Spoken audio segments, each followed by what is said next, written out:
Yes, hello, I am James Rowlands, and today it's Wnr464. It's NXT Vengeance Day, but I am not alone. I have a pleasure to be joined by our resident NXT expert and New Japan deity. It is, of course, Monty. How you doing, man? I'm doing good. Happy to take off the deity crown and put on my expert crown, I guess. Excited to be here talking about NXT. I must say, the first thing I wanted to say doing this was how good is it to be to review an NXT show or takeover or whatever you want to call it, and to actually not be in Orlando. In that same, CWC or whatever they're calling it now. So how amazing was it to finally review a show and to see that again? I was really nostalgic looking at that. No shadow of a doubt, it's crazy to think of how long it has been, but like I said, I'm glad. I hope expert is not too much of a downgrade from deity, but I would say,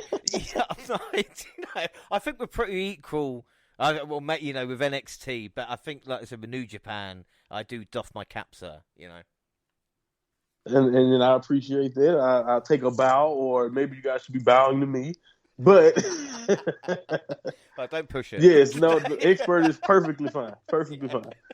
Well, like I said, we've got the premium live event / takeover / show. We're going to call it many a thing today. Of course, Vengeance Day, three episodes of NXT as well. But we're going to start with a little bit of news because we've got a little bit to catch up on. And what the first bit of news is, well, one of the stars actually that we really liked, whilst we used to review NXT UK, Ginny announced she's actually retiring, which may be a bit of a shock. Jenny wrote, after a long time away due to injury, I've made a decision to hang up my fashionable boots.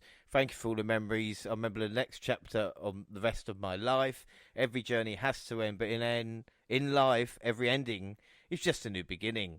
I'm excited about what's next. Her last match took place against November 18th, 2021. Again, Monty's sad news because, like I said, Ginny, for me, she had that it factor, Agreed, 100%. I mean, we talked about it multiple times, and sometimes I do this every now and then on podcasts, not just this one, but especially the one when we were doing NXT UK. Not sure how many people heard us talk about how much we love Jenny, but to the people who do know, the dozens and right, the dozens that know that they understand. Again, it's just kind of like, and I mentioned it later when we talk about other stuff that happened, but it's like that wink, nudge to NXT UK. Anyone who literally spent any time watching her in the ring would know just how good she was, and to be doing that, I hate that I'm already kind of talking about it past tense. I hate that because I was only really getting to know her, so I really had big things in my head for what she could possibly do down the line. But hey, it wasn't meant to be. Whether it was the injury or whether it's just that time. I think you jokingly have mentioned that, she's going to be doing whatever she got to do with Gunther, making babies possibly. Who knows?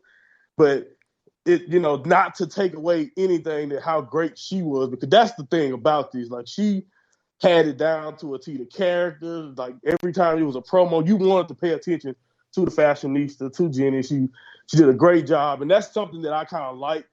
When I watch wrestling, I love to think about who are the people that grab your attention, no matter what they're doing. And Jenny was definitely one of those people.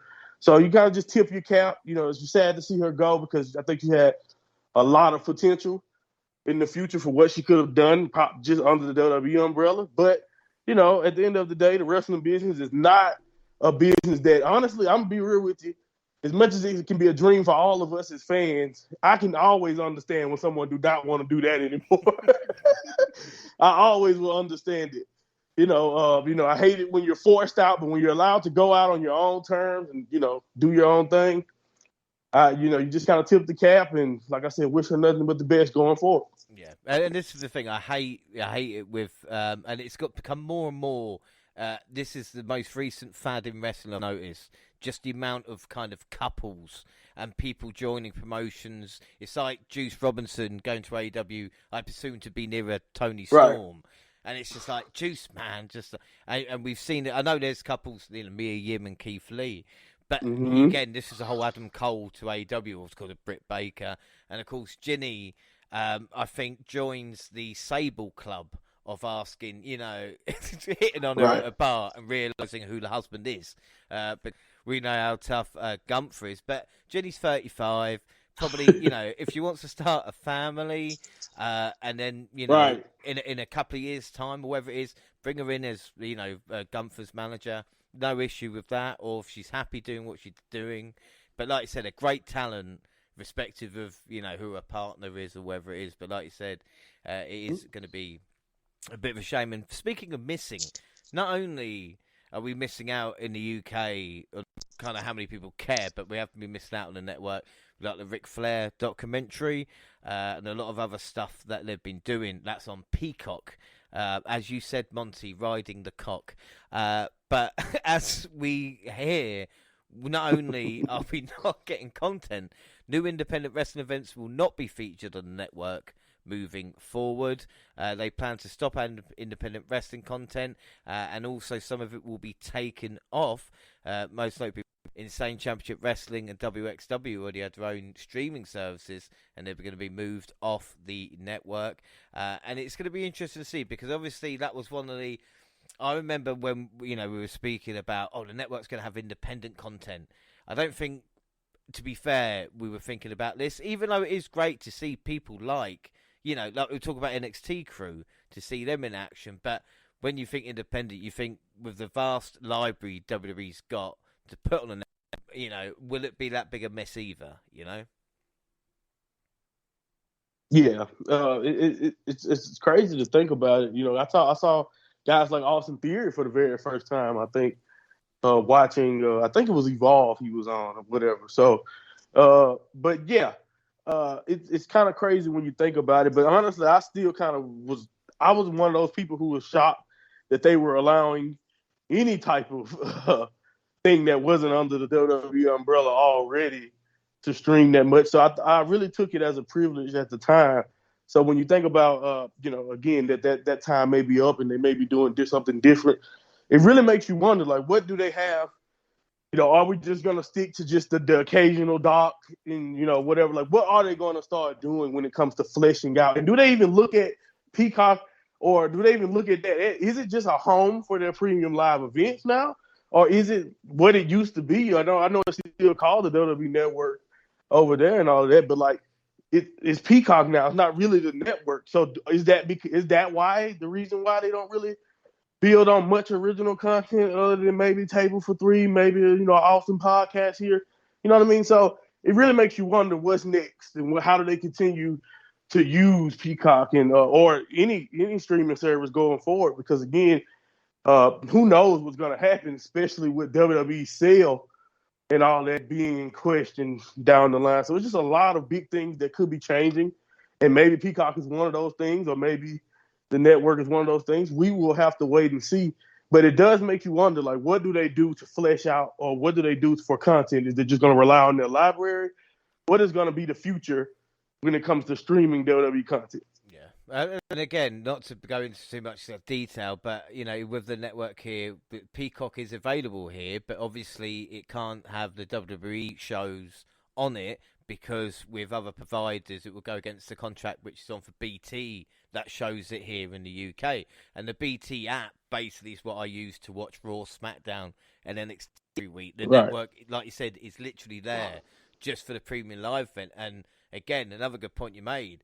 Another thing that could happen in the future is we could see the Royal Rumble, WrestleMania as normal pay-per-view again. Because I used to do shows which were 3 hours long on stuff, new to the network, whether it would be like Swerved or, like you said, Table for Free, or all these other programs I used to do. Documentaries, W24 series was excellent, the night before. Right. And kind of nothing now. And like you said, it's just there. I've used it probably twice in the past couple of weeks, and that's for Rumble and Vengeance Day. So it is, yeah, Exactly. and I do look, I'm the one that looks. Go, no, new content. I don't care. This is awesome, which is like a clip show, and the Hmm. bump are probably the only two shows there. But Yeah, the again, bump. Right. it's not, I'll say my cup of tea. But you know what I mean? Like you said, it's going to be interesting to see what happens in the future, especially with the amount of streaming services there are anyway. Be it wrestling Right. or TV, sports, whatever you want. I've probably got it down to like a manageable, and that probably sounds crazy to some people. Some people have got everything. Exactly. Exactly. Yeah. Some people have everything under the sun because at this point, everything is behind someone's paywall. Yeah. Everything. So yeah. We'll move on though. We'll talk about injury news. And Nikita Lyons announced that she has suffered a torn ACL and meniscus in her knee. What a surprise! Someone that had to. Mm.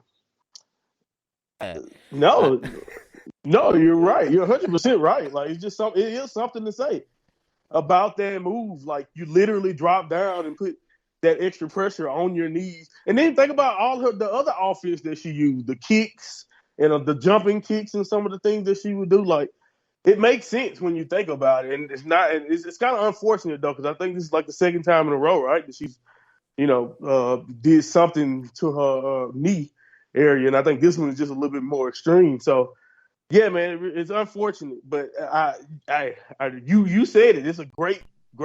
It may be a great visual. It got her over, or at least got her, going viral. That move, but the long term, it's already not really the most practical finish in the world. yeah, So I don't know. Maybe that's what she needs to reevaluate. It's kind of funny she's doing this stuff with Zoe too. Someone who would understand probably having to switch it up a little bit, to protect those legs. Unless so, just like a jinx, you just jinx what you touch. But Fair. yeah, Lyons has though, like you said, a knee injury in her time. She announced in May 2022 she sprained and partially tore her MCL, leading her to a move from NXT Breakout Tournament. Mm-hmm. Only 23 years old, and we'll look at Tegan Knox as well. We must mention her suffering, I think, 3 devastating torn ACLs. So. And I think she's still on WTV, so she's definitely in the Rumble. Right. We saw her in a Rumble. She was definitely there at the Royal Rumble. Yeah. I can guarantee that much. Another thing I wanted to say, and I'm not trying to do this because I don't police. I'm not really into, especially when it comes to women's body. Trust me, I know I get it. It's not my job to say anything. But if you notice, Tegan Knox, because of all that rehab, because of that and years, she had to lean down a little bit now. So I'm just saying, and again, we all know, we can be honest here on this podcast. We know what part of Nikita's money is, okay? But it should be at least considered that maybe that's something that maybe maybe need to be done to avoid further injury. Because you don't want to. Because that's the thing about Tegan Knox. I think everyone knows what she has the potential to be. But you always wondering because of that track record. He's like, please. I hope she does. I hope she sticks around. I hope she stays healthy as long as possible. No one wants to get that tag, especially when it comes to those. Now, trust me, medicine is improving. Medicine is doing awesome things. The ACL used to be something that probably ended careers if you're going 20-something years ago. But the fact she's came back from 3 just shows you how amazing not only medicine, but how amazing she is. So, but you don't want to make a habit out of trying to rehab and come back from an injury like that, because it's always like everyone always knows when you go through rehab, you lose a little bit of what you were just to gain, just to get back to close to where you were. So it's tough, man. Imagine her walking in and just like WWE just like, nope, get out the door, it'd be messed up. It'd be horrible, right? Hey, like she comes back smaller, and they just like, oh, this is not Nikita. This is not what we. No, it's not what we thought. Like, and just in case anybody's listening, go, oh, look at that. I can assure you, when Finn Balor comes out, I look at him and go, man, that got ripped. Look at that. So again, it's balanced here on the podcast. But people will keep lines. Like I said, I didn't say it, perverts. But she will be back. That's where she gets a pop. She will be back. Yeah. Yes. Hopefully. Anyway, 3 episodes of NXT to catch up on, starting January 17th. And we started with fun tag match to start. Apollo Crews and Axiom beating Carmella Hayes and Trick Williams, with Crews pinning Hayes. Crews, 2 things here, Monty. First off, Trick is getting better with the talent he's working with, which again, just keep him with Hayes and what's going on. And Crews won a match. Should we celebrate? Yeah, he's believable again, right? Number 1 contender. Woo! He pinned someone. It's been a while. It might be his first win back, I'll tell you that. But like I said, great action to start. Yeah. With all 4 100%. involved. Well, Tony D and Chalax Lorenzo went to the bridge, where 2 Dimes was thrown over the side. He told Stacks as he stood behind him he was officially the underboss. Lyra Valkyrie tried to win the award of stupidest wrestler ever, interrupting Toxic Attraction. What did you think was going to happen here? Come on. But I guess she needed to set up the event, you know? Someone had to do it. So she just got there in a handicap. I was getting sick of Creed's shit. She just said, look, I'm sick of your shit. Just sort it out, alright? So Aruka beat Alba Fire. Do you know what? I actually thought Fire, and we spoke about this, had a win the chance at singles gold. Looks like it's done now. Fire attacked a referee Page, Carter, and Chance tried to calm her, but she warned the champions she wanted their titles. Ooh. Gallus versus Josh Briggs and Brooks Jensen.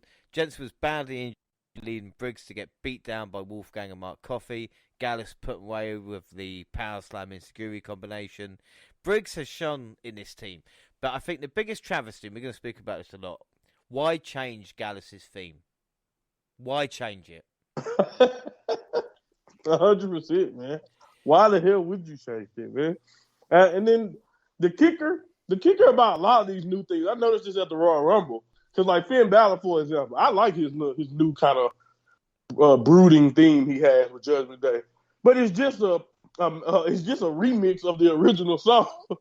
Yeah. We all know. So again, it's the same thing here. It sounds kind of similar, and then they like, no, stop reminding. If you're gonna make a new song, you better make a new song that's better, and stop reminding me of the better theme.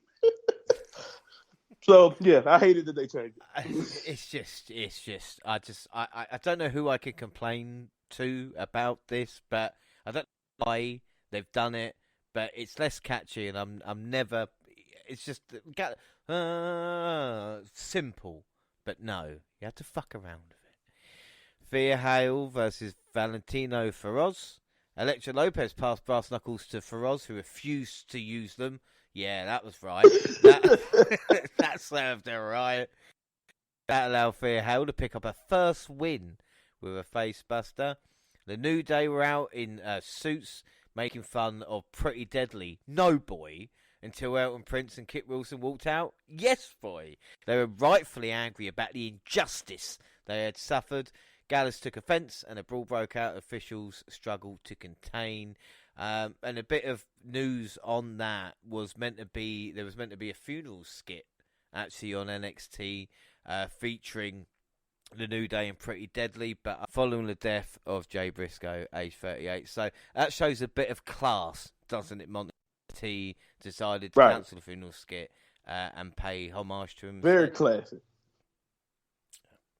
Really yeah, I think very classy. I like a lot of the things that, not only that, I mean, even mentioned it later, because you gotta keep in mind, I know they tried out for WWE, but the Briscoes never stepped foot, as far as I remember, like officially, for any long period of time with WWE. So to see all of that, again, I know a lot of people who worked with Jay worked for WWE and worked for NXT and at the time, so maybe that's why, everyone was just collectively hurt. Because we again, it's just another sign that shows you that when we lose someone in wrestling, it affects wrestling, not just members of whatever promotion they are. You know what I'm saying? You don't really understand how tight-knit the wrestling community really is until something like that happens. So it was a very, very nice sentiment and everything to just scrap a whole entire idea for just because of they thought it would be insensitive with the timing, and I just think that's a great move, great move to do that. Yeah, nothing without a doubt.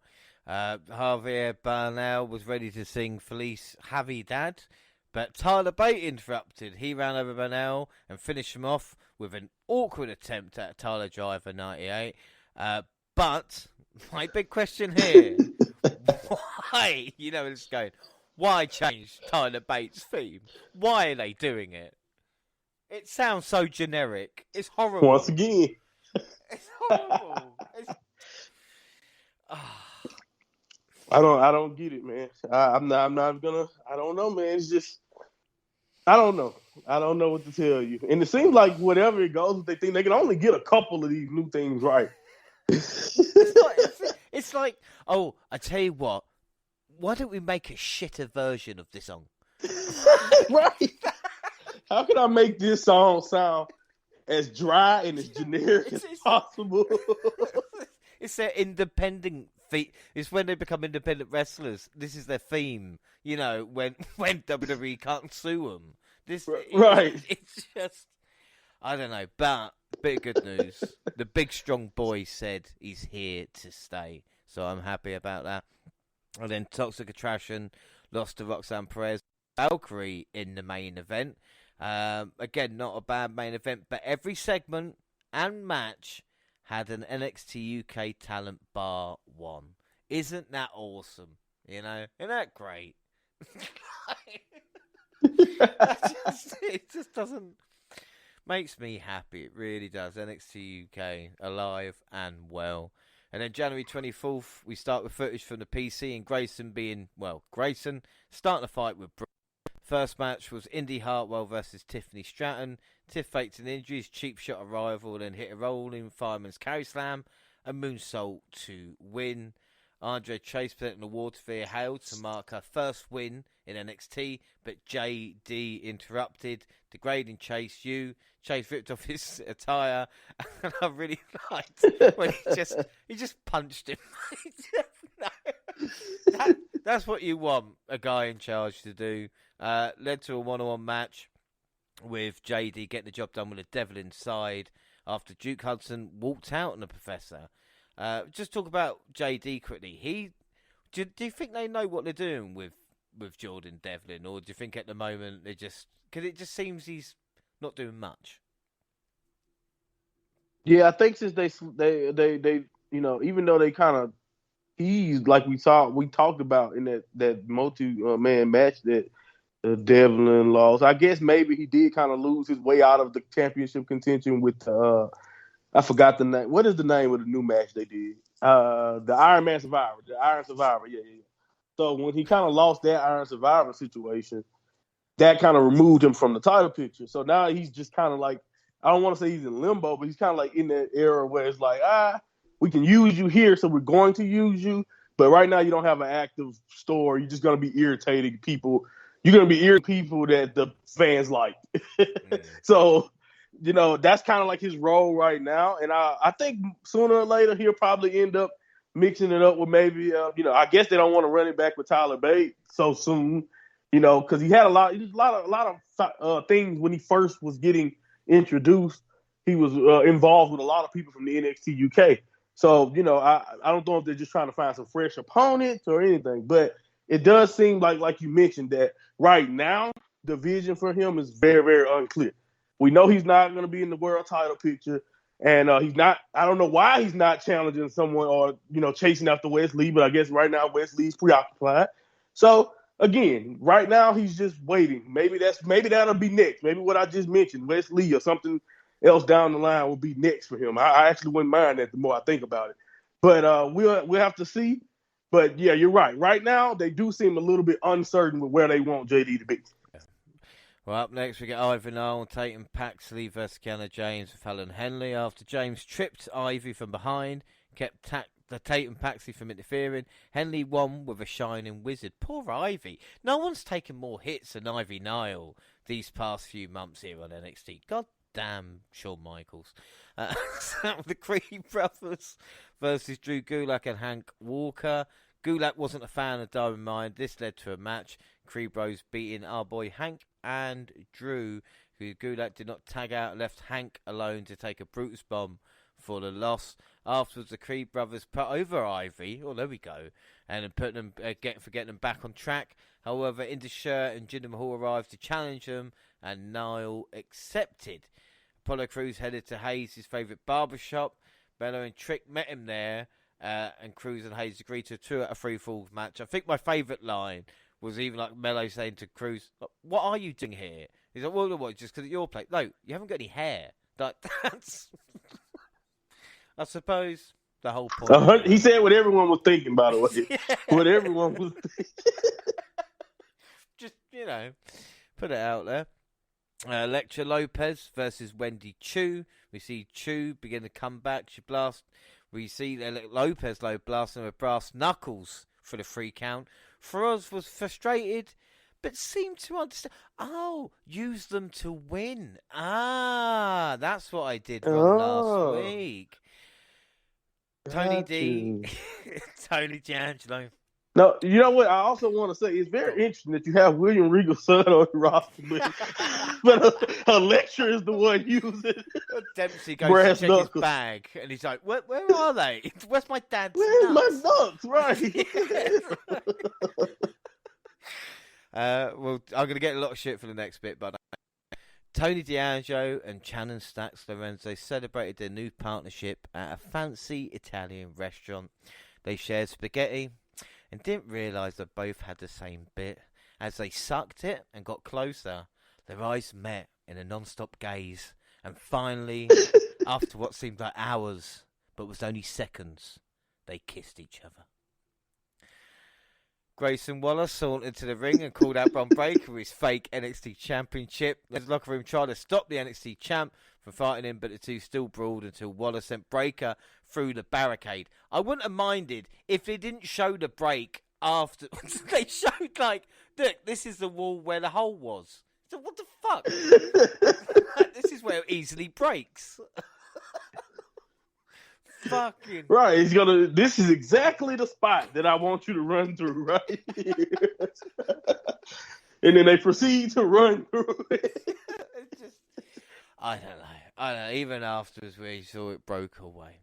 But the NXT Women's Tag Team Championship, Chance and Carter versus Alba Fire, and so Ruka came out and stood in Fire's corner. Well, I think Fire's chances here will help. Nope, she got hit with a neckbreaker 450 combo for the win, and that was it. But Monty, it's almost, you say dozens of people listen to NXT UK. Someone in WWE is listening to us, because afterwards Fire walks away with Ironborn. You see, fucking brilliant. And then I got excited. They're definitely listening to us and booking, and now it's just like we're the one. We saw it coming. You know what I mean? Like, no, we're going to do that the entire time. Don't worry. Yeah. They're going to do it the entire time, sure. And then I thought, well, that would be an interesting match for Vengeance Day. Nope. Helen James instead. What the fuck did that come from? I agree. It was immediate, too.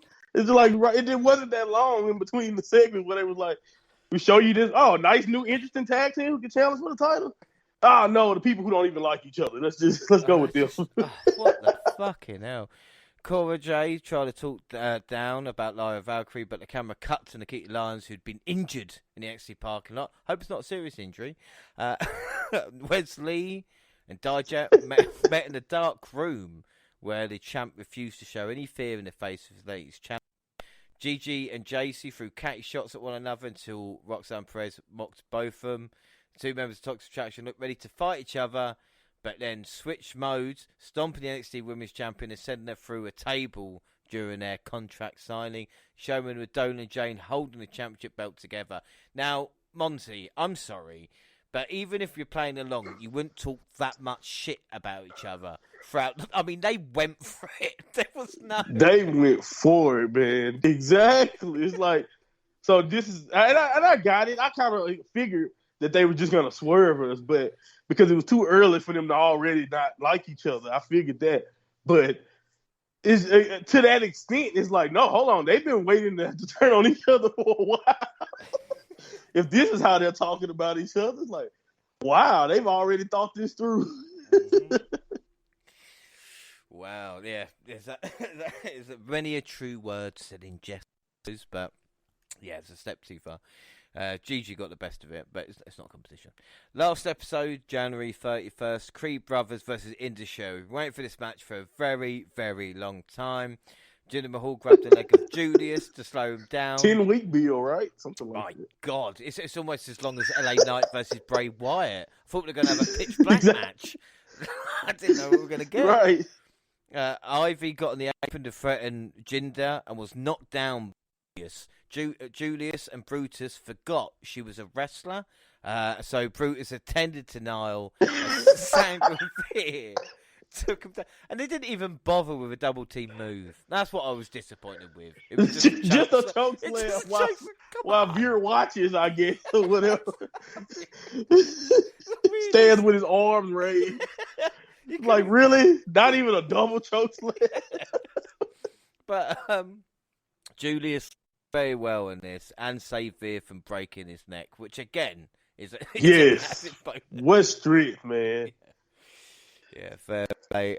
Zoe Stark, after impressive Rumble run, beat Indy Hartwell, who was also in the Rumble. The Hill attacked Hartwell after the match until Soa Ruka made the save. Ooh, can't wait.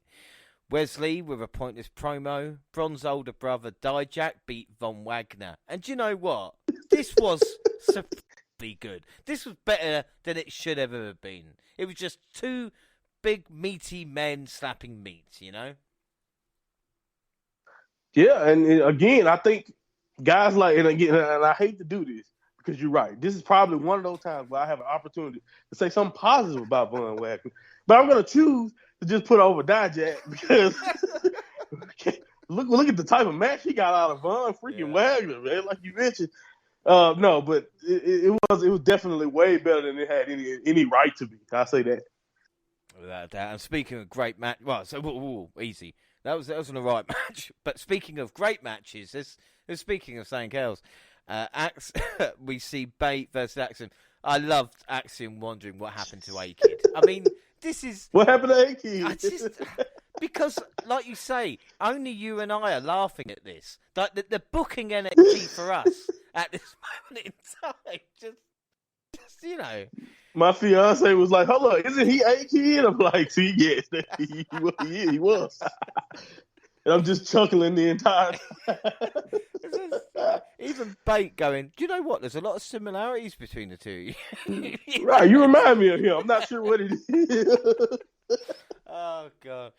Even Kemp got in on it. Yeah. Like, whenever you see A-Kid, tell him he's trash or whatever. So yeah, Kemp wasn't a fan though. But Tyler did beat Axiom. The big strong boy pulled off the win with a Tyler driver, and then Damon Kemp attacked both afterwards. Of course, Damon was in NXT UK for a cup of coffee, and do you know what? I haven't heard limeys as an insult for a while, so it's quite different. Oh, you limeys.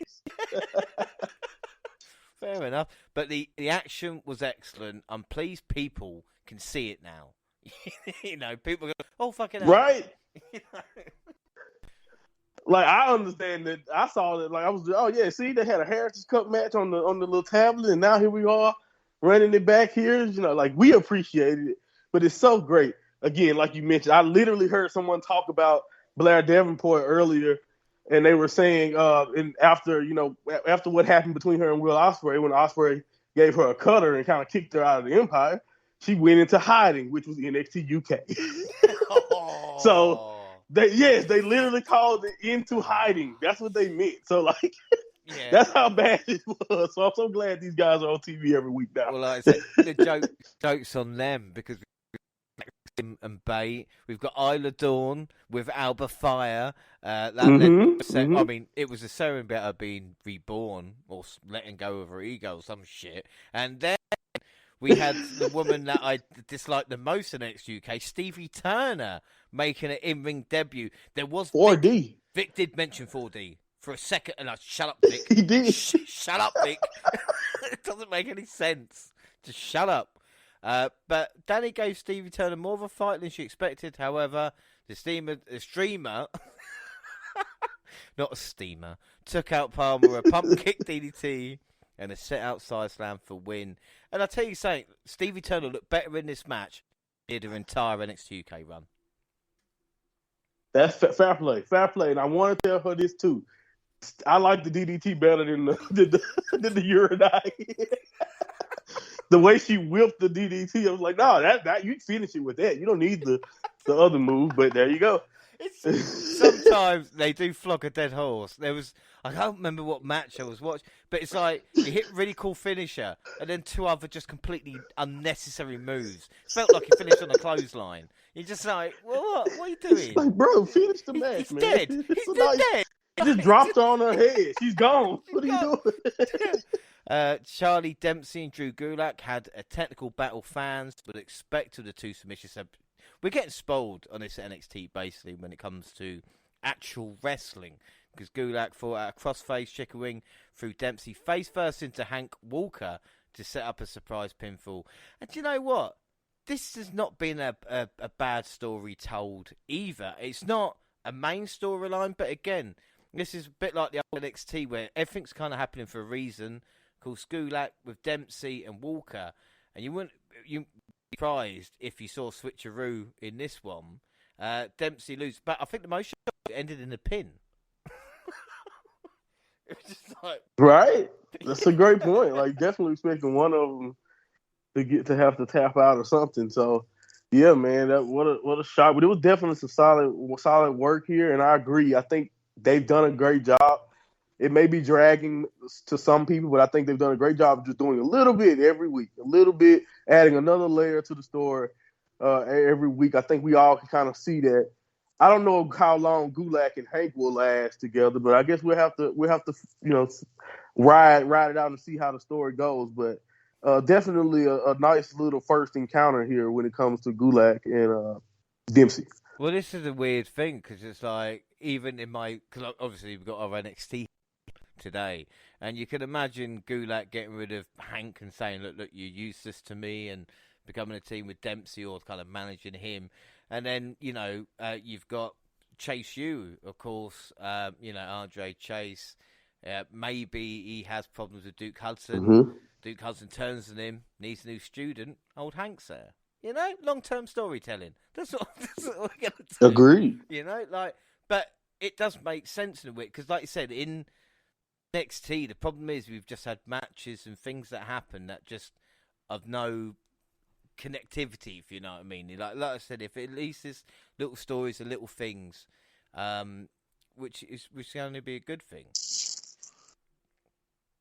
Anyway, 100%. NXT was always at its best when they build stories, 1 week at a time. So I think if they get back to that, NXT can only get stronger. Exactly. And then the main event, the most, I think unnecessary match, really. I think it was unnecessary to add Gallus to the tag team match.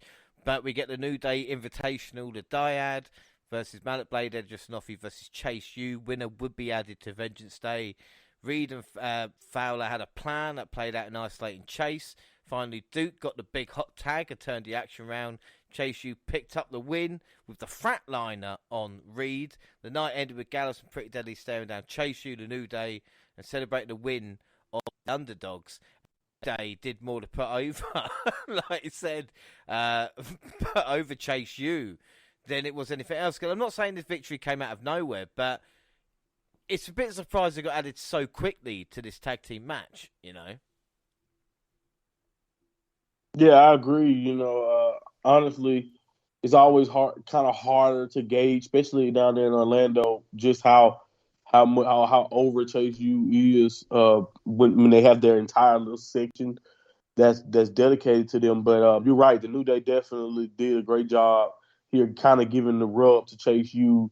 And I didn't think, I was kind of shocked. I thought the Dyad were probably going to be that choice, or even Idris and Malik. I think initially you would give them a shot here, but seeing Chase U pick it up, it was done well, and I thought the match played out pretty good itself too. So I didn't have too much of a problem with it, but it definitely made it harder to not only to predict, but it definitely added another element to the match that, like you mentioned, honestly, when they even added Gallus to it, I thought, okay, well, we can just leave it here at a triple threat. But going with the 4-way, after watching this match, I was like, okay, we can go for it. Let's see what happens. But again, it's still kind of cool because Chase Hughes feels like something that have grown organically, when it comes to NXT. So I do think it is kind of cool to even see them seriously in this spot, especially when you think about how many L's Chase used to take. Well, this is what I'm saying. And also, like I said, with the story with Duke, it's another secondary storyline that actually, everybody's into it. So it's actually working quite well. And we don't know if Duke is interested in it. We all assume this is the difference between like wrestling well booked and not. It's anybody can put two people together like this. Mm-hmm. When Duke turns on Chase, and we go, well, we knew it was going to happen. It's like you said, extending that and building emotion in that. Is Sami Zayn in the bloodline? We all knew what was going to happen, but we enjoyed the ride, and what a fucking ride it was, and is. Right, and at first you probably thought it was weird anyway because where Sammy was on the card and the storyline wise, you probably thought, what the hell did he need to do with the bloodline? That don't make sense, right?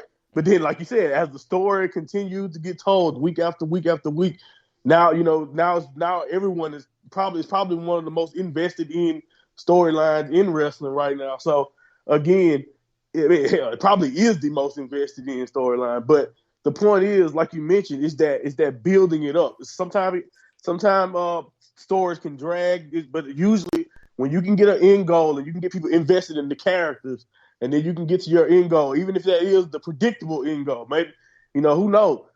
But a lot of times, because of how great a story can be told, it can go so many different ways. I know, I doubt when they began to book that Sami Zayn thing, they thought this would lead to a title match between Sami and Roman. But, they told that story so well, here we are. And we're not saying, that, but... And we're not comparing those storylines at all, no. But it's like I said, it's organic how it happens. So there we go. That is NXT. Right. We're going to move on February 4th, and it is time for Vengeance Day. But it's kickoff first. Matt Camp and Pete Rosenberg in the studio. There is no point watching. But here we go. Mackenzie Mitchell's in Charlotte. Leave it. No shot of the arena. It must be bare bones at the moment. The cage match will be no escape allowed. Okay. Pretty Deadly video. Which yes, I hate, boy. By the way. Hang on, I'm celebrating Pretty Deadly. The whole point of a cage match. Sorry, go on. Well, yeah, okay. Stupid, yes, isn't it? Sorry, yes. I never liked it. Like, why? What's the point? I thought the whole gimmick with the cage is about escaping. Like, why do we... Like, if we want to see when someone just get pinned or tap out, I mean, you just have a normal match. Whatever. Just move on. It's fucking stupid. Briggs and Jensen giving James and Henley... Jensen saying, look, just don't fall on your face like I did. All right? That's as simple as that. New Day with new shirts. And on to the main show. That was it for Kit. It was pointless. It really, really was. This is, though, and Monty, as you alluded to earlier as well, the first TakeOver Premium Live event out of Florida. Well, you could say since April 2nd, 2022, which will stand and deliver, but on the road since NXT Portland, which was in, I think, 2019 or 2020. And do you know what's crazy? 19, it must be 19, because I went back. Early 2020. I went back and listened to it. I think it's early 2020, because I went back and I went to hear your voice, and it was Dan's. And I thought, the last, Monty's not had a proper NXT takeover with me. Do you know? Exactly, yeah. That's crazy. That's what I was saying, man. That's why that was the first thing I wanted to tell you, because I was like, it's amazing to think about. It really is. Time flies, man. Time flies. But it was great to see them back in the arena, man. Yeah, it's unbelievable when you think, like I said, this is the first proper takeover. But obviously, we're going to be back on the road. And this is fun, like I said, be back in a proper arena with the fans around. And Monty, I will say, it's good to have you by my side for this one. We see the show begins with a video package of Charlotte Flair hyping up the matches on the show, with all people walking down a runway type set, because they're in Charlotte, North Carolina, you see. We've got Charlotte. Clever. Don't tell Jaxie, because you know what she's like. There was no kind of big shots of the crowd, but we had Vic and Booker on commentary. I didn't mind the layout, you know. Like I said, there was the top 2 seconds. I thought, well, the old NXT would have sold out. But again, I didn't mind the layout because it looked quite open. And the way WWE do it, it did look like a full arena, so to speak. Yeah, it was certain shots, I think maybe every now and then when they would zoom out a little bit, you probably could make out that, you know, some of those empty seats. But honestly, like you mentioned, they did a really good job presentation-wise of making it still feel like a big-time, like WWE arena event. So, you know, I don't think, like you mentioned, they really did a great job. The set, I thought, was pretty cool. You're 100% right. The old NXT, man, it would have been a buzz in that arena like none other. So you do kind of notice that. But again, it was still awesome, like I mentioned earlier, to see them out of that same confined space when it comes down to Florida, seeing those same fans and all of that. It was great to finally see, you know, fresh faces, see who really can command an audience of that size, too. Well, without a doubt, like I said, it's a big opportunity for all this talent involved. But like I said, with the way the layout was, and the way the lighting and everything kind of, and the sound, I think was the main thing, because even we talk about Stand and Deliver, they're a bit echoey with the people. There was no echo here. It sounded like there was a full crowd in, which really, really helped it out. And what helped out more than anything else was the opening match. NXT North American title, Wesley versus Dijak. At first, Lee tried to sucker Dijak in by pretending to lie down for him. But when he went for a cover, Lee kicked him right in the head. For most of the match, Dijak was dominating his own opponent, while Lee would make a comeback every few minutes to hit a few big moves. I mean, Dijak was throwing Lee around like I do microphones, Monty. You know, it took 3 attempts for Lee to German Dijak, which again is great storytelling involved. Dijak nearly broke his neck off the apron. Then Lee showed us his handspring and springboarding ability, diving outside and back in. But Dijak said, "Hold my beer," because he landed on his head after a Hurricane Runner off the top. I mean, honestly, that replay, I think, got the holy shit and a "this is awesome" chart. But I thought he was dead for a second. Yeah, even Booker T's reaction to the actual replay was great, because I think he didn't notice at the time that that's how he landed. But yeah, it was absolutely sick, because it just looked like he got spiked, man. Lee squashed him, but Dijak kicked out and got a "this is awesome" chant. Tony D and Stack showed up to interfere, but Dijak took him out with a moonsault after Dijak tied Lee to a chair with a broom. Anywho, allowed Lee to take advantage and hit his finisher to score the win. Now, Monty, I thought this was a fantastic opener. Yeah, no, 100%. Honestly, like the energy, the crowd being behind Wesley, but also just as the match developed into the amazing encounter it became, the crowd was just really just into just giving both guys love and props, because that's just how great he did. I can't help but, after looking at this result, and say Dijak has to be sick of this, fighting for the North American title, having classic matches just to not win. Like, he just has to be sick of that outcome, to where he just goes down to NXT and picks exactly where he left off, honestly, when you think about it, when he was Dijakovic. So, but this match was so good, man. Just what a way to kick off the show. And you said it all. It's really hard for me to even put all those big spots and the beautiful striking that they had in that match. It was just hard. I can't even really do it justice. I honestly, just go check out this match if you can, because that's just how great it was. The only negative I can think of was, like you penciled out earlier, the 2 lovebirds, Tony D, and I really, really, really wish they kept their word and just left this match the hell alone. Because I could have swore a few weeks before that Tony D was telling Stacks, don't worry about Dijak. And then they come out and they just, for some reason, step right in front of Dijak. I just hated the placement of that. I was like, that finish is the only problem I can even say I got. It was so overbooked. This would have been a perfect title defense if you let Wesley overcome him straight up, or if you let Dijak be too much. But I think Shawn Michaels kind of punked out, or whoever made the decision punked out at the end there, did not want to make Dijak look a certain way, and he went with this finish. And I really wish they didn't, because the fight that they put on until that moment deserved the definitive victory. But I am excited to see what happens next, because it wasn't definitive.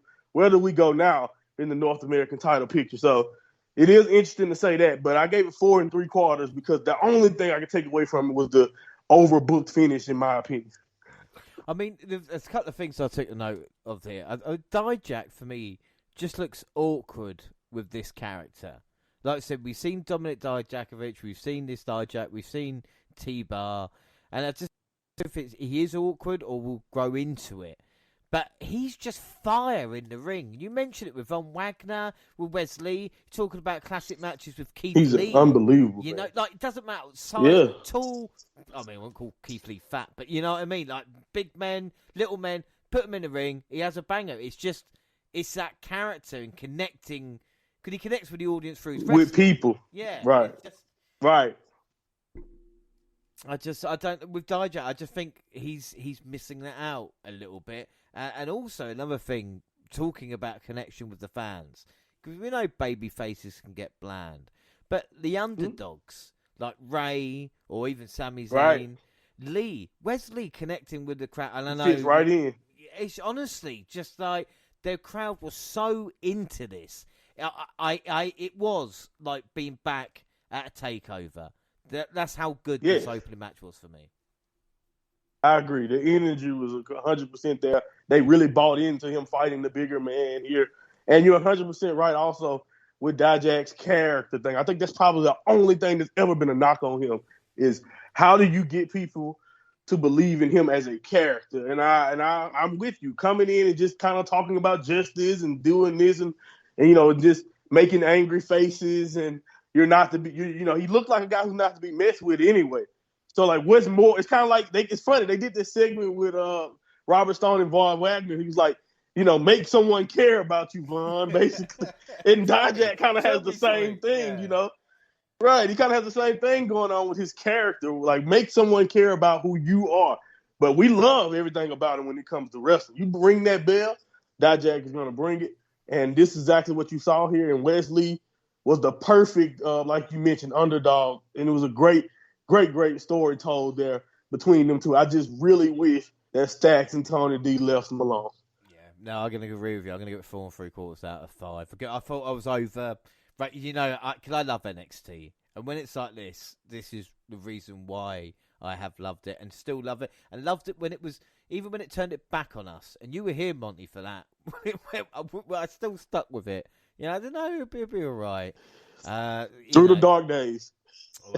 And it would be remiss to not mention broken fucking finger. What a gnarly shot that was. I think if you notice, Wesley, after he was celebrating, he looked over at him, and I think he saw what we saw, and you can kind of see, he's like, ugh. Like, yeah, that was bad. It was, my goodness. Yeah. What a shot. Yeah, and what a match, and what a way to start us off. But predictions, it is bonus league time, and like I said, the bonus predictions. At this time, the scores are Jaxie's on 8, Monty, Gene on 11, and I am on 12. So in the first match, me and Monty went Dijak, Jaxie and Gina went Wesley. Would you fucking believe it? We are the experts, though. So I'm sure we've got time to fight back in this one. We'll be all right. NXT had a watch party. Good for them. Mackenzie Mitchell interviewed Caden Carter and Caden had a chance. They said nothing of note. And up next, they're in action because the NXT Women's Tag Team title match, Fallon Henley, Kiana James versus Kiana Chance and Caden Carter. We see James and Carter start for their teams with a basic lock-up. Carter taunted the Cowboys at ringside to anger James. The story of this match, if I can say that, was Henley and James having communication issues because they don't get along. But both of them still wanted to win. But I tell you something, Chance and Carter, the amount of double team moves they were hitting, I'm thinking this is not going to end well because they were beating the shit out of them. In the end, Henley ended up covering Carter close to the ropes, so James held Carter's legs down to keep her pinned without Henley's knowledge. That's how your NXT Women Tag Team titles change hand on an angle in a singles match used here. Monty, 186 days pissed up the wall for the tag team title reign. This is in a match where you show us that the tag champions are the better team. Like you said, that was the story. The tag champs are the better team here, and they still lose. So, yeah, man, what a way, what a way to do it. Obviously it was not what I was expecting to happen. And I don't know. As a matter of fact, you kind of saw the crowd reaction. I don't even think the crowd didn't expect it either. There was a lot of guys with their hands over their head, just like, what?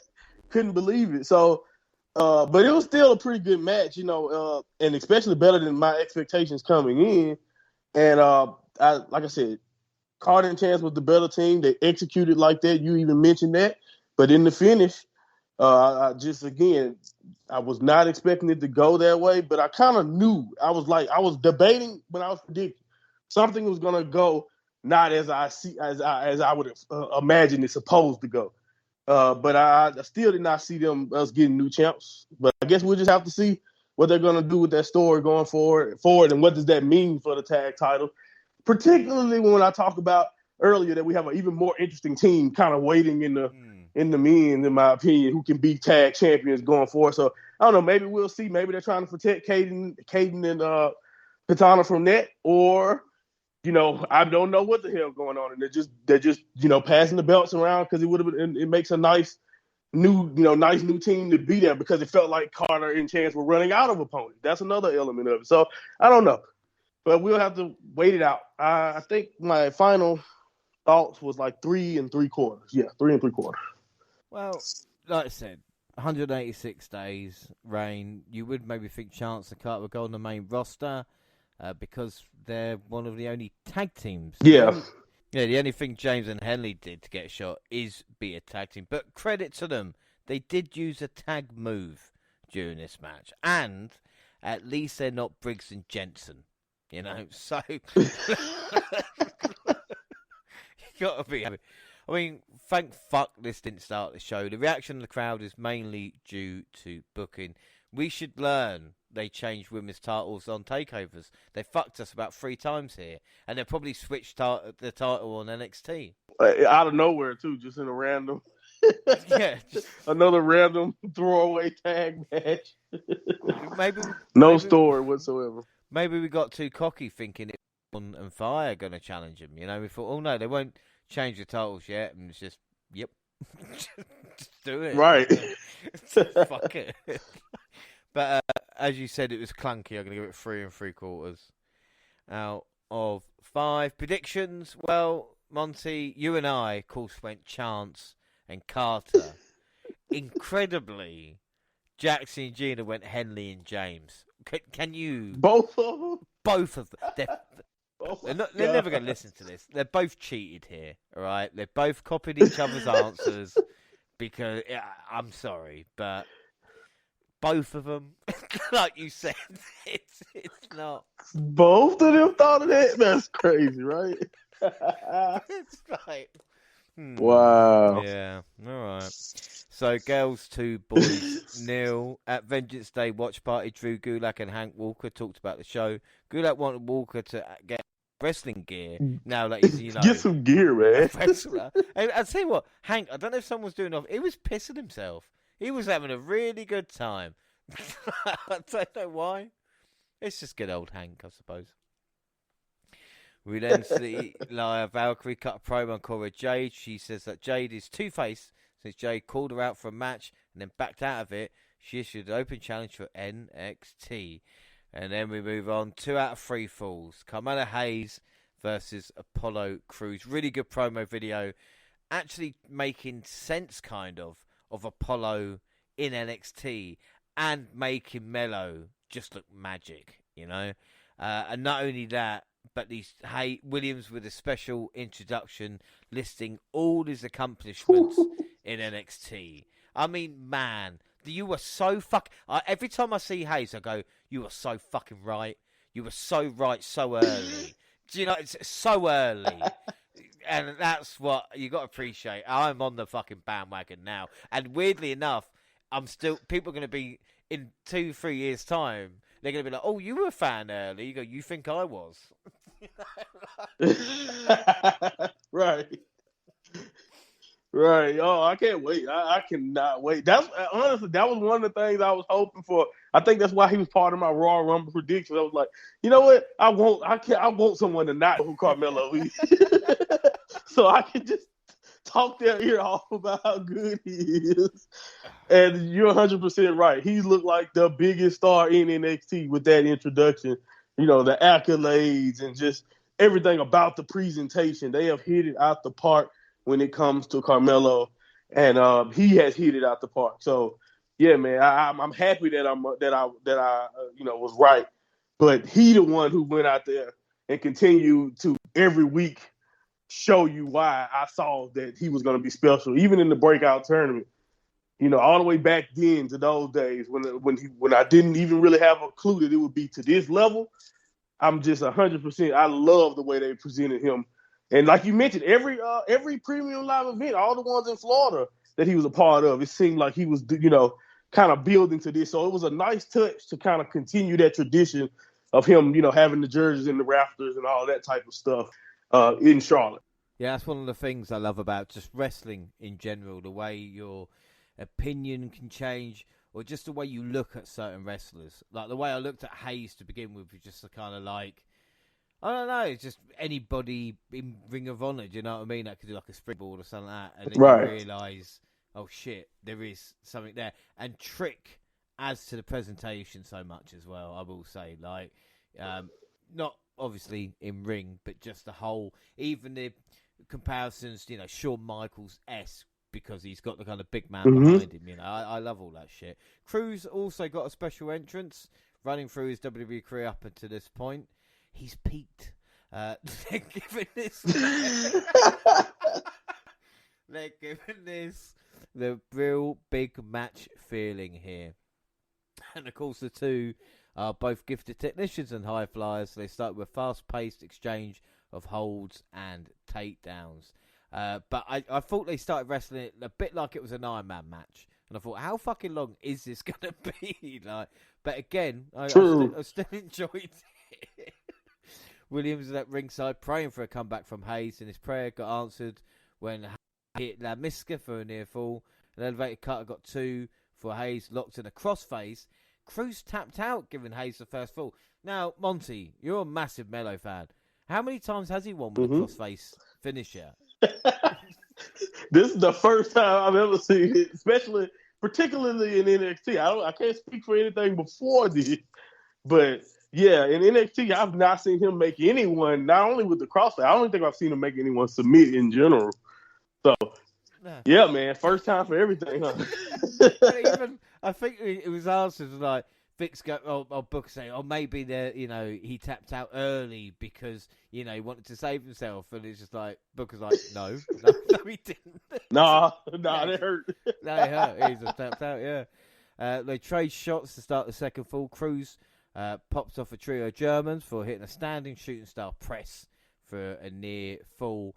And just as it looked like Trick was going to interfere with steel chair, Dabba Kato, and we know that because Vic Joseph mentioned his name, rather than who is this big man, or whoever it is, was Dabba Kato. Obviously, the former commander Aziz showed up to prevent Trick from interfering, so I guess the vision came true. Whoa. Somehow, though, Hayes got the advantage and hit the time with a leg drop to win. All right, cool. 2-0. Like I said, cementing Melo's place. But after the match, Kato laid out Cruz with a choke bomb on a chair. Why try to help him win? I guess we'll find out soon enough. Again, you either probably loved this match or hated it. Monty, what was your thoughts? Yeah, man. Like we mentioned, Melo did look like a star, and I must say, he looked like even bigger star after completing the sweep, because that doesn't happen often. Anyone who watched enough 2 out of 3 falls matches in wrestling, it's rare that you get a sweep like that. But I did find this match enjoyable, but I will be honest, it was definitely missing something to me. The intensity wasn't necessarily there, especially let's compare it to like the opening match. I think the intensity, maybe it's because it had a title on the line, maybe it's because of the stakes. Even though this match had stakes, it did not feel like that. And maybe it was maybe it had something to do because I just expected Melo to win. And like I know that going for Apollo in this spot to get another shot at Braun just didn't make sense. So maybe that took away from it. But this was still a really good match, though. It was great. It was cool to see Kato again. We mentioned, where the hell did he go? Where the hell did some of these big fellas disappear to, like him and Shanky? So it honestly didn't surprise me that he turned on him, because we mentioned that giant man abyss room that he kind of was left in for however long. But it did shock me that he showed up to help, but it making Apollo look like a fool. like immediately, I really didn't understand. I was like, I thought he was helping him, but then they confirmed it by him turning. But he did just help him. So why did he? Again, that part I was kind of like, okay, good to see you, Kato. I have no clue why we're doing this, but let's do it. But yeah, man, it was good. Good for Melo though. He did come out on top, and I think that's the right decision to make. I gave the match itself 4 stars, but it definitely was missing something to me.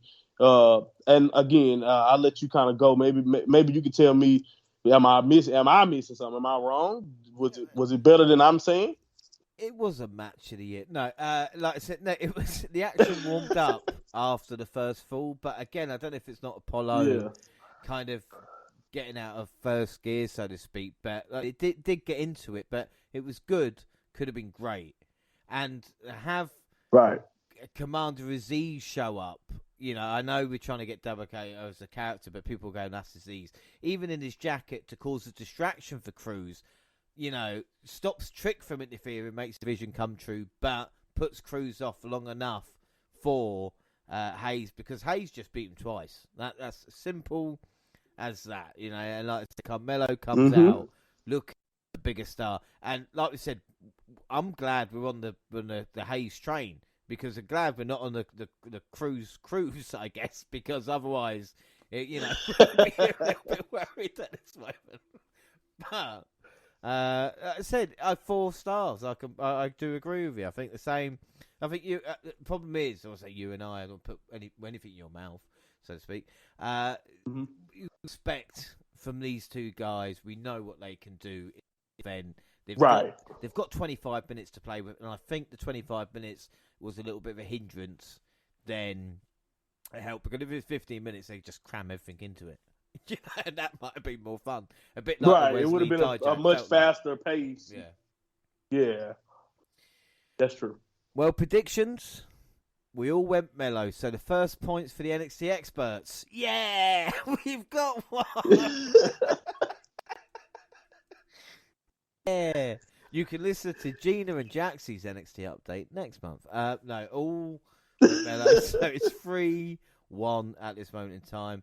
Valentina Feroz accepted Live Valkyrie's challenge for NXT. I thought that was for Cora Jade. Anyway, the new NXT Women's Tag Team Champions, James and Hendy, celebrated. Great. And NXT Stand and Deliver was announced for Saturday, April 1st. And then NXT Tag Team title match. New Day, the champions versus Gallus versus Pretty Deadly, yes boy, and Chase U. Matches with 8 competitors are almost always going to be chaotic. And when it's 4 teams instead of 2, it's even harder to follow the action unless you've got Pretty Deadly involved, who are probably the greatest tag team of this generation, without a doubt. I go really heavy to Pretty Deadly, so stick with me. Pretty Deadly dominated Woods. I mean, dominated him. There was no doubt. Kingston got a hot tag, cleared house, and then got thrown on the other teams. Chase followed that up by suplexing Kit on the others. He risked himself. We don't really see Chase U risking himself that often. Great stuff. Duke had a nice exchange with Pretty Deadly on the announce table. And the boys, of course, cleaned up after themselves. That's what they do. The Gallus boys don't, because they put Duke through the table. And then isolated hometown hero Chase. But Chase was able to get Wolfgang out of the equation and hit the Chase U stomps on Coffee. A crossbody off the top. Got a great near fall. Chase locks in a figure 4, but Wolfgang hit a swanton to cut him off. I don't know where the other teams went. Tag team, but at times they were just literally sitting there watching the action. But a tag team power slam from Gallus only got 2. Kingston came in, cut off another tag move. Pretty Deadly caught him on a dive and hit spilt milk on the floor. Woods got isolated by Gallus, who hit their tag team power slam for the win and the titles. Monty, what did I fucking say? Never again. No, boy. No, boy. The Pretty Deadly. You warned me about this damn 4-way. Fuck's sake. Why? Why don't I listen to my own advice? It's simple as that. First off, what were your thoughts on the match? And I'm not going to go into some details. Okay. So the match, again, was fast-paced. I thought it was a lot of fun. Everyone had times to look good, like you mentioned, especially Chase in this spot, being at home. It was cool to see more than just his own fan section. really go for him here. So, I don't necessarily know. Does that mean Chase U is really, really over around the country? I don't know. I guess we have to go to other places to see to test that out. But again, it was awesome to see that. And I didn't pick them because I thought the timing was off. I didn't pick Gallus either because of that. I didn't think this was going to be it. But like you mentioned, you warned me that this is exactly how Pretty Deadly won the belt. So, should have just paid attention to that. I don't know what it is about the booking here where they were just like, well, we need something exciting to happen. Yeah. The singles belts are probably not going to move. So both tag titles, you know what? Just do it. Let's just go with it. Let's just switch it up. I'm happy for the Gallus boys. It's cool to see them as tag champs. But again, when it comes to what the idea, what they're going to do going forward, I think me and you kind of was both hoping for Pretty Deadly to get a payoff with the New Day again down the line. And I don't know, maybe that's still in the books, but maybe that's not in the books. I am happy for the Gallus boys as new champs. Gallus boys on top. It was cool for that to that moment. I wanted to pick them, but I didn't. I stuck with the New Day, and this is what you get. This is what you get. It was a good match, though. I actually enjoyed this match as random as it was, a little bit more than I like Melo and Apollo. So I actually gave it 4.25. So, there you go. Even though it was like you said, a tornado at times. Yeah, but come on, Pretty Deadly. I mean, dressed as matadors. I mean, you gotta love them, And also, I never thought I'd get excited over a logo, but the Pretty Deadly logo, and I thought, oh shit, they're getting ready to be moved because you don't usually get your own logos and stuff. They're just very simple as well. The P and the D. I mean, obviously it won't be matadors, but you could do anything that gimmick. And another thing I loved is Booker. Booker's a bigger fan as me. I mean, he made me sound loved Pretty Deadly. Yeah, I sound like I'm a fan, but he was like, he went for it, Gallus, horrible theme. I like that theme. I'm going to mention it every time as well. It's horrible. Was Wolfgang smuggling bananas? That's the question. What please tell me everybody saw that. They call it a sack. His looks more like a pouch of coins or something. At the time, so we wondered where Joe Coffey was. He's in Wolfgang's tights. Look down there. My God, yeah. Anybody just watch it. Even Kofi and Woods were staring at it. There's no doubt about it. Speaking of Kofi and Woods, like you're smuggling a coin purse. Jesus Christ.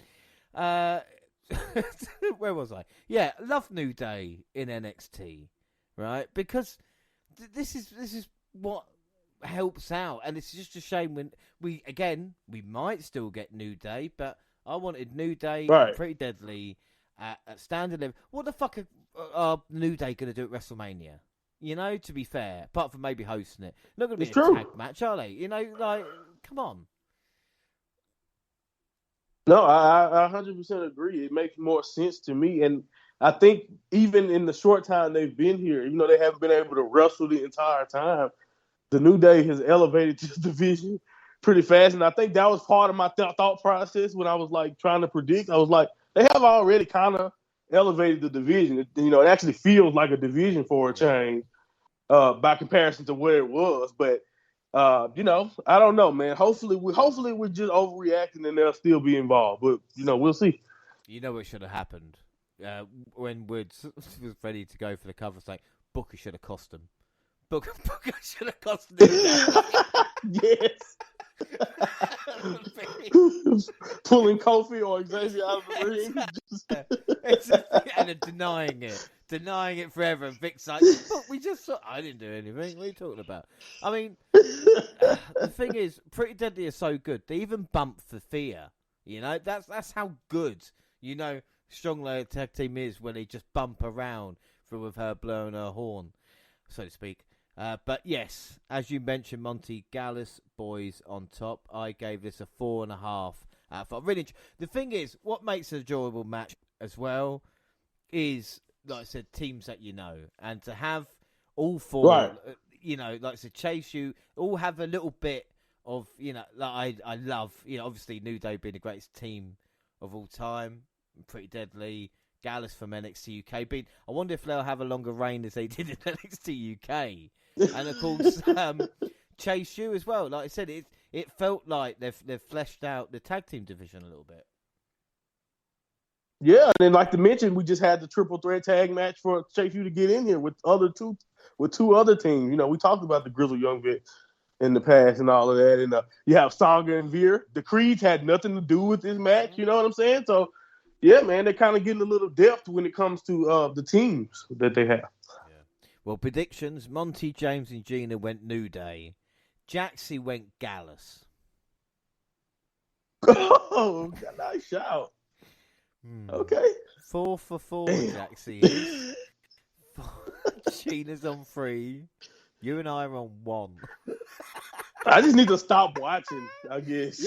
I'm full. Do you know what? Maybe we should just stop watching. Yeah, and start when we were speaking, we'll do better. I was so. You even saw me. I was like, definitely gonna happen. Definitely gonna happen. I mean, this is no way any other result. Like, who knows anymore? And just it proves, or does it? Still got 2 matches left, but just pick at random next time. Women's title, NXT Women's Championship, Roxanne Perez versus Gigi Dolan versus JC Jane.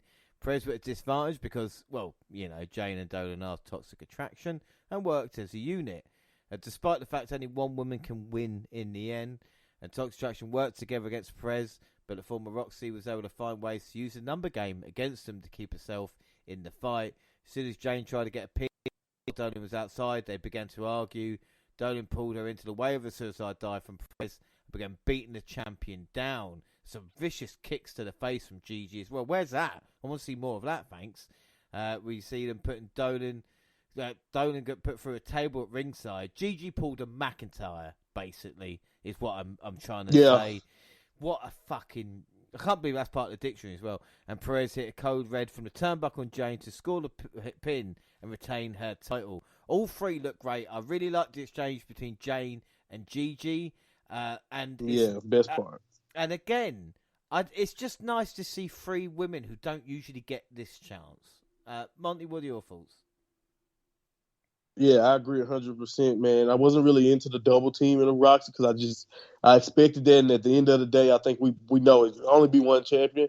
But once it turned into a kind of a real triple threat, and they kind of fought each other, and they kind of had different times where they were separated with Roxy, I think the match really started to get good to me. And I thought like you said, all 3 women who are not, all 3 of them really have been in this spot a lot. This is Roxy's first major defense in this situation. So every one of them bringing their A games in this one was a really nice sight to see. As predictable as Roxy prevailing was, I think the match's quality made up for that, anything that was predictable. And honestly, like you mentioned at the end there, as much as I understand Gigi trying to save JC in the story of it, at that point, after all they've been through, really, if all Gigi has to do is wait for her to hit Pop Rocks, and then throw Roxy out of it, and you win. Like, you know what I mean? Like, when you think about it like that, you just wait, and it would have worked so well. But honestly, it still ended up being a really, really good match, and I really still end up liking the finish. Something about setting up that table. Whenever you're one of the people who set up the table, it's almost every time you're gonna go through it. So this is good shit though, man. I gave it four. I gave it also 4.25. Yeah, 4.25. I gave it 4.25. But this is good shit. Really good shit. Yeah, like I said, we're all waiting for Toxic to fight each other. Fans were really into GG as well, and I found myself really getting into it. Just watch it. And again, I don't know if it's a case of just it's not certain wrestlers rammed down your throat. We've not seen any Toxic traction in this kind of environment.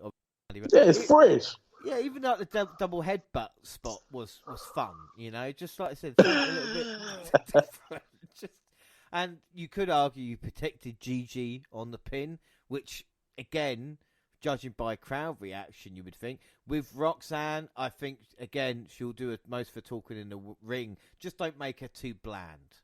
I think that's the issue there with that. There's no doubt, like we said, where she came from and where she is now. But still, I'll give it 4.25 as well out of 5. I think her strong suit over booking Braun, too. Her strong suit will be is that she can also play in that Wesley underdog role. So if you can avoid, like you said, making her too cringeworthy or putting her in situations that don't benefit her and kind of put the odds against her, she obviously excels at that. Right, now predictions, we all went Perez, so you and I are on 2-4. Jaxie's 5-5. Perfect score is on. So what the fuck is going on? Then we move on to the main event. NXT title on the line in a steel cage match. Grayson Waller versus Bron Breakker.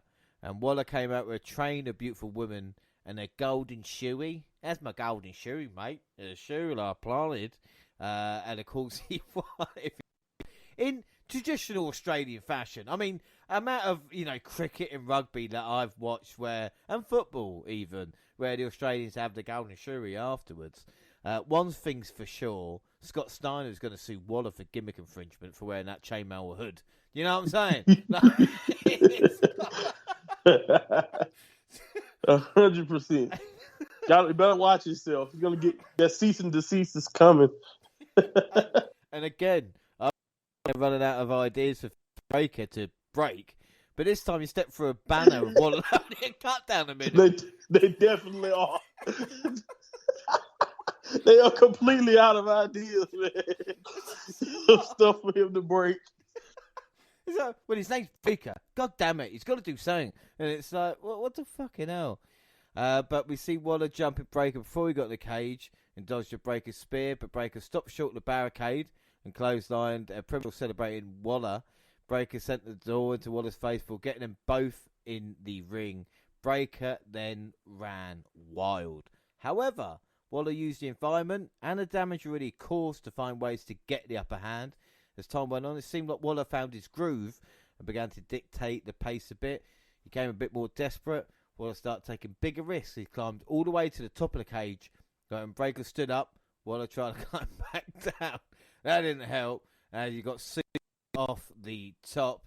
And the champ ended up hitting a huge spear from a running start to get the win after Waller pushed him in the face. I mean, that spear, man, that is something we all do in 2K. Do you know what I mean? That is a double rope spear is how you fuck someone up. And 100%, man. We won't mention what happened right at the end, but we'll talk about the match right now. Yeah, you mentioned it earlier, and this is the thing about the main event. And again, I warmed up to it. I thought it was good. But to get the crowd easily involved, more shortcuts, make it like a weapons steel cage match. There's enough bad blood between the two, trash cans and tables and chairs. And Breakker, he breaks stuff. See? I mean, look what he can do. It's simple. What do you think of the main event? Yeah, I agree, man. It was still pretty good and everything, and in the cage match, I stand by this. Like you said, if you don't decide to add weapons in to give it another unique feel, I stand by. If you just left this match alone, let it be escape. He's a cowardly heel. Do you not understand? Like, running away is part of it was a big part of this match. So just if you add, like, just imagine how on the edge of the seat the crowd possibly would have been if it was a threat that when Waller was at the very top that he could just get down and win the match. Like, of course I understand that maybe he, certain spots are different and all of that, and I can understand it, but I just feel like it makes for a stronger match because that whole race part of the cage match is legendarily a great way to build some tension, and a great way to blow off a feud. But honestly, though, since it didn't go that way, and we got the match that we got, even with all the control Waller had, I thought Breakker was going to retain. But it was especially after Waller hit his finish, and he did a low blow first, then he hit his finish. And when Breakker kicked out of that, it's like, oh, it's over. There's no way you win. It's like, you can't win after a low blow, then your finisher, it's over. So, but I did dig the finish. Like, I love, it's something about, and then it really helps when you know the character of the guy. The Will Ospreay from the Kenny Omega match, I'm not trying to compare them two matches at all, trust me. But Ospreay being defiant in the end worked because that is who Will Ospreay is. He is defiant, cocky to the end. He's going to go down being himself. And I think that's in the same vein as a character when it comes to being cocky, when it comes to doing even Waller trying to go viral and getting on top of the cage in the first place, and then having that at the end where he's defiant, knowing he's probably gonna get speared out of his shoes, still pushing him away. Again, I love that because again, it really, really tells the story of, and everyone who's been watching Waller this entire time, like us, who known he's just been a loudmouth, he's been cocky. No one's been able to tell him anything from the beginning, and he's always go for the biggest highlight.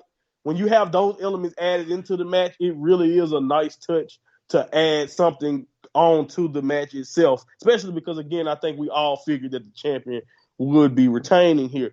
But, again, it was definitely still not probably my match of the night, so I couldn't give it anything more than 4 1/4, but I really, really did enjoy it. Well, this is the thing, isn't it? Waller has done very well in his biggest feud and match in NXT. If he's not going to hang around, let him go to the main roster. Let Miz take Grayson under his wing, and with a little bit of polish and everything like this. Well, Grayson's shown that he can, do it. With Braun, he's dominant, and like we talked about, he breaks stuff. Right. What else? It's still enjoyable. Don't get me wrong. Like I said, I gave it a 4 out of 5. But the crowd did peak at the opener, which again is positives and minuses. But this is the thing with Braun and Waller; they get more experience, and like I said, we wonder what happens next. Well, the final shot, not done that well, I don't think, but the final shot of the event was Carmelo Hayes coming out on stage and indicating he tends to be the next challenger for the title. Monty, it's happening. Your vision. I'm not going to say your vision's coming true. Yeah, it's about damn time, man. I've been anyone's been listening here, and I've been waiting on this moment. It's time for Melo to not only get this shot at Braun Breaker, but to do it at the biggest stage possible for NXT WrestleMania weekend. I'm already looking forward to it.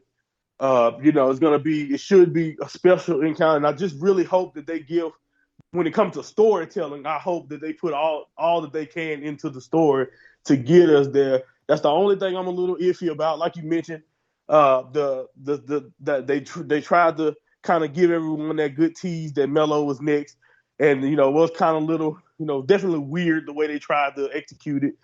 But at the end of the day, I'm over the moon that we're finally going to get the top two. I think the entire time that not only 2.0, but just this entire new crop of NXT talent. I think we all know that right now is Braun Breaker up there at the top, and then it was Melo right there behind him. Or even like you said, we was talking about this when Melo was the North American champion. That at the time he was calling himself the A champion, meaning that you can, honestly, we've mentioned it plenty of times. You can put his matches, his feuds over whatever Breaker was doing at the time. So to finally have them to meet up and possibly be the moment for Melo to finally become NXT champion, we'll have to wait it out and see. But I think the story is already it can be simply told by, and I just hope that they don't drop the ball when it comes to executing the story, because I think it's a lot. They can really make something memorable here happen if it's executed right. Yeah, it's just going to be Bron coming out and shouting, "Hey, Meadow, I don't like you. I'm going to be your slipper. Trick, if you get in my way, I'll kick your ass too." You're going to try to get under my skin and something like that, of course. Yeah. Everyone loves to try to get under Breaker's skin. No one wants to just beat him. Everybody loves to get under his skin for some reason. You think you can beat me, Jack? Ooh. Just start barking randomly. So predictions. This wasn't a good night. I'm not gonna lie. Jackson and Gina did go Waller. So Jackson and Gina went Waller. We went for Bron. So final scores: me and Monty on 3. Yes, half right for a 6-card show. Gina on 4. I'm happy though. But you know what? I think it was a last minute elf us, to go with Waller there. It was just a last minute. Nah, screw you. Just to show you that I really don't watch. We're gonna go with Waller. This one hurt more than the first time they beat us, by the way. Yeah, it's a shame. It's a shame, Jackson. Nearly are, but he didn't. But she did get a point for beating us at Vengeance Day. So the bonus league now, Jaxie was on 8, joins Monty on 9, Gina on 11, I am on 12. Wow. Monty, you peaked at Wrestle Kingdom, much like... I did. Much like this card did. So, talking of Vengeance Day... I'm joking, I'm sure there's plenty left in the tank. What would you score this out? Well, we'll do match of the night. I think would be pretty easy. We'd all agree it's Lee versus Dijak. MVP again. I've gone Lee because he looked like a star. This is the first time he's looked like a star. For me personally, yeah, I agree. Action. Who's your MVP of the night? Yeah, I honestly cannot. It couldn't be anyone other than Wesley and Dijak after that to me. So I'm definitely going Wesley here. Like you said, you were really not sure. We've seen the North American title. This is the first time, besides like the Cameron Grimes moment, it's the first time it's off Melo. And I think this is one of those times where it was finally someone else to set the tone that, okay, now this is my turn to take the North American title on a run. So yeah, I like what Wesley did there. Yeah, without a shadow of that. And rating out of 10. So let's see. I think 8.5 would be a good rating for me. I thought it was a really, really good show overall. Nothing like a takeover of the past, in my opinion. So I don't even think it's really that fair to compare. But when it comes to this current era and what they've been doing, I did think everyone had a good to really good performance. So I can't really complain about too much that happened, even if I definitely would agree with half the card decisions. Well, like I said, the predictions were shit, but right. But the thing is about takeovers were near on perfect. So to try and compare, right. So the standard is not fair, man. But you had Ciampa Gargano who feuding for 2 years, and everybody was emotionally invested in each wrestler and sold out these arenas. These guys are just starting. In a year's time, Hayes and Bron. This is the first time that they've been on NXT in this type of environment and realised, hang on a second here, this is where the kind of real work starts. And it's like building those feuds. The crowd was into Wesley and Dijak because they put on a hell of an action. It's like the NXT tag team match as well with New Day. As soon as you've got someone like New Day, even Apollo Crews at a stretch, is like, oh, hang on a minute. And let's hope we can build from this. And then as we get to stand and deliver, and like I said, the other takeovers coming up, then we can start building a bit of momentum. But you can't do that without the story and characters to begin with, So that's kind of disadvantage. But I'm going to give it an 8.5 as well. It was a good event. You know, will I ever rewatch it? Maybe the opener, but Yeah, I'm about to say I'll probably come back to watch that. But yeah, nothing else really was gonna get you coming back. No, but I think that's pretty much it. I mean, Monty, finally, what are your thoughts? Because we usually do at the end of an NXT update. What are your thoughts on NXT and what are your hopes for the future as we are now on the road to stand and deliver? Yeah, like again, I'm just hoping, like you mentioned earlier, for more just storytelling that makes sense, more building up the characters of both the women's, the men's, the tag divisions, all these divisions that we just consistently get more and more, leading us towards not only to stand and deliver, but even to this next calendar year of NXT. You just want to see more, just consistent storytelling and building when it comes to these characters, like you mentioned. Because now, if they're going to be going on the road again, now for the future, you're gonna want to try to put butts in the seats at the end of the day. Now, it's not just you're not in the safe haven of being able to just go back to Orlando or just still be in Orlando. So, I'm really, really eager to see what type of things change, but at the same time, what do they implement when it comes to storytelling? How is Roxy's reign? How do they protect Roxy going forward? What is the storyline, if any, of a storyline when it comes to this Melo and Braun Breaker feud? Because again, I think these are the two biggest stars on the brand. I believe you should, definitely build this matchup to that in that way.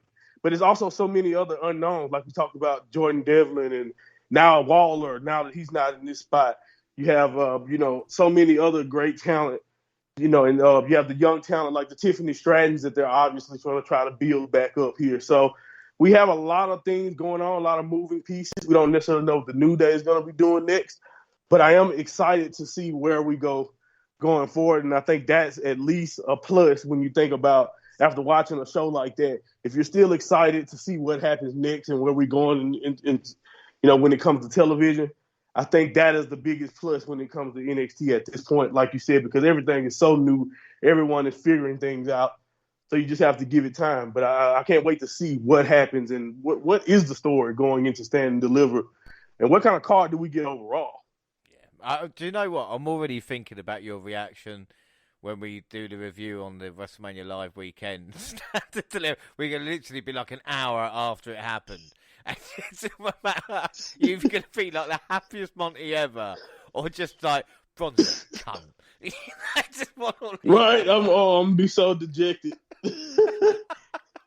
Yeah, you'll know who won that by my demeanor on the pod. But like I said, it's positive, so that is good for NXT. And let's see if they can stand and deliver as we head towards the event. So that's it for now. Don't forget, across all social media, Twitter at the WNR Podcast.